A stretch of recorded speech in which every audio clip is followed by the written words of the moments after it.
Thanks very much, Mr. Sanyal, for speaking with us. I want to first ask you, and a lot of Twitter users have asked you this as well.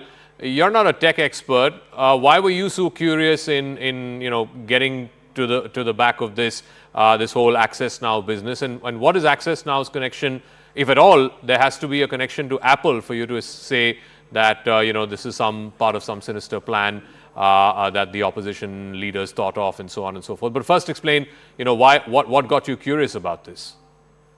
Well, you're right. I'm not a technology expert in any way. So I have brought out questions that have nothing to do with the technology. So you can ask the others about the technology. I'm just asking some common sense questions. So first of all, if you will permit me, I'll give you a list of things that look entirely weird. First of all, when the alert goes out, it states in a very strange language that you have been attacked essentially because you are a person either doing something important or because of the things that you do. Now, this is not the kind of language that a technology company says. I mean, why should it care who you are and what you do as being a case for an attack? It should only care about whether or not it sold a product and it's getting attacked or not. Secondly, it then says that if you have a problem, you need to speak to experts. It doesn't say go and talk to so-and-so person in our technology support team. It does not give any link to anything in Apple. Now, this is almost like Maruti, if you have a breakdown, saying that, if you have a breakdown in your car, go and please talk to a good mechanic. No, it will always say, please contact so-and-so person in Maruti.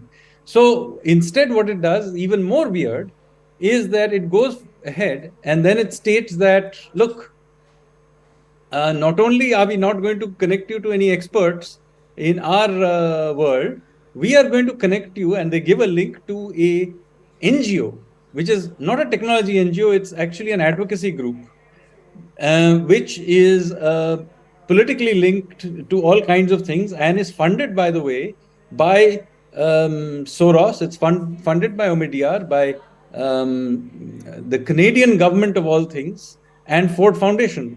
And so this is the people who are funding an agency which is outside of Apple.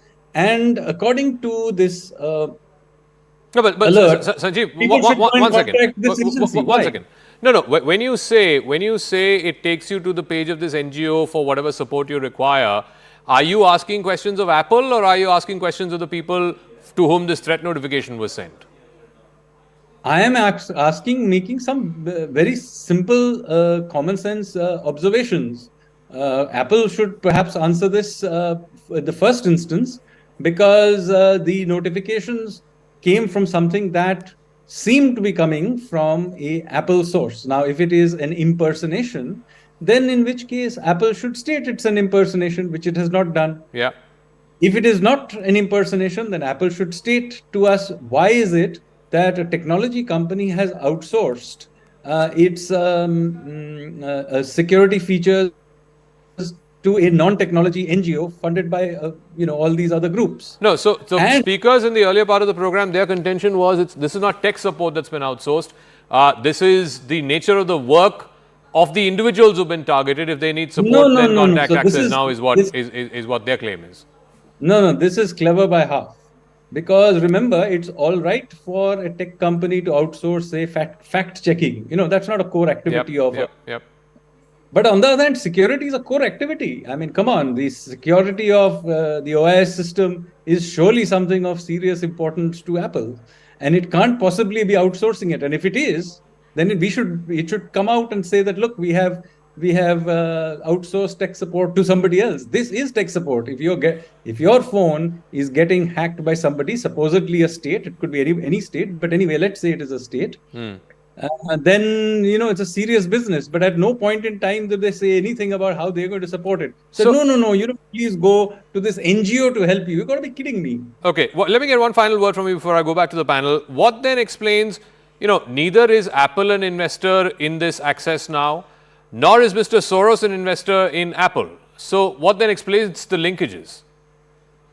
I have no idea. I'm just asking common sense questions. Surely Apple is at least in the first instance, does not seem to be one of the funders of Correct. Access Now. It is all these other agencies: Soros, Omidyar, Ford Foundation, Canadian government, German government, by the way, as well. None of this information, by the way, is difficult to get. I mean, I only got into this because I looked while sipping my morning coffee at this issue and just went to Access Now website and began, following various leads. And I thought I was quite surprised that nobody else was raising this issue. So I tweeted about it and raised. All right. We'll see what comes of it. Thank you very much, Sanjeev Sanyal. Let me go back.